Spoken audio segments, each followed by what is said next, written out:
Welcome to the second episode of the English 2 Multi-Modal blogs. Tonight's topic, plagiarism. We'll discuss, we'll analyze, we'll ask questions. Where exactly do we draw the line? Part 1. A plot. For my examples, I'll be using two of my favorite action films, The Raid, Redemption, and Dread 3D. The Raid, Redemption is a movie about a super cop who must battle his way through a dangerous high-rise full of gangsters and killers to capture a drug kingpin. Dread 3D is an action film about a super cop who must battle his way through a high-rise full of murderers and killers to capture a dangerous drug kingpin?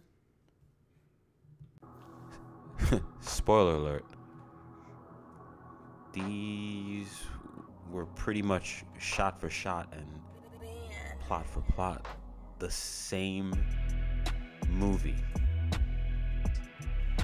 The Raid and Dread 3D were released a year apart.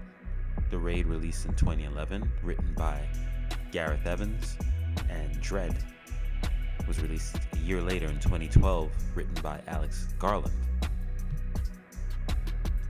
The question becomes, who plagiarized who? Is it a matter of who wrote it first? When the script was in development? Who came up with the original idea? The question becomes, who is the plagiarizer and who is the plagiarized in this situation? Can we plagiarize a plot? If so, would The Raid and Dread be plagiarizing Game of Death, which has the same concept? Bruce Lee fighting his way to the top floor to take out the big bad? Is there evidence of plagiarism? Of course. In my opinion, there was.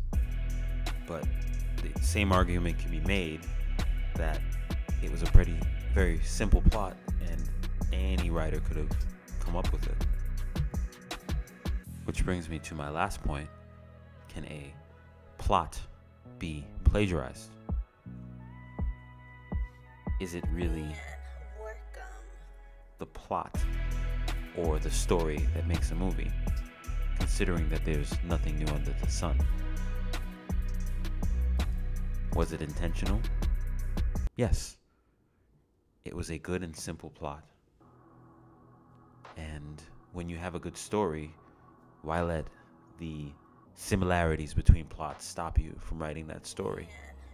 Both were very good stories. Very, very good. Part 2. A scene.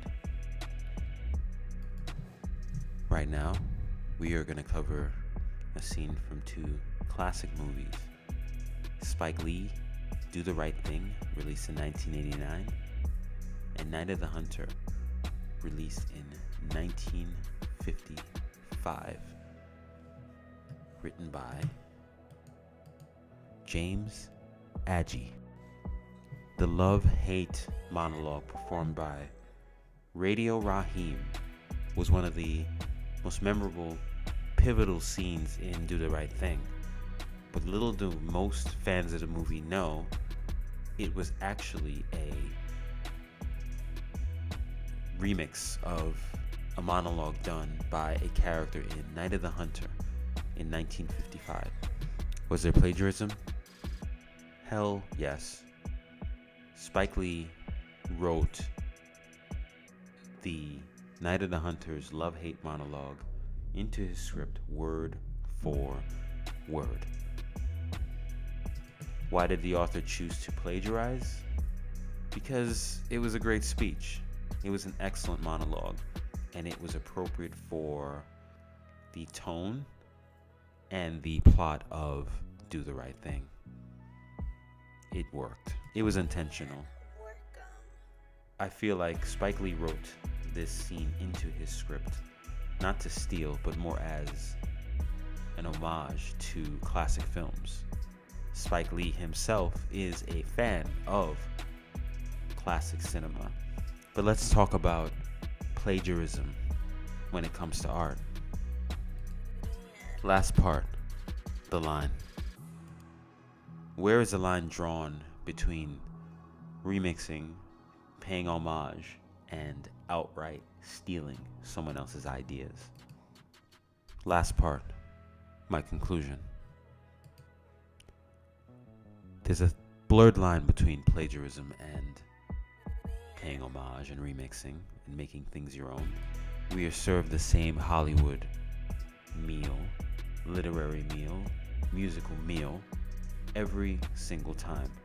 The difference between plagiarizing and all of those other concepts of remixing and paying homage is, can you add your own seasoning, so to speak? I'll end off with this quote.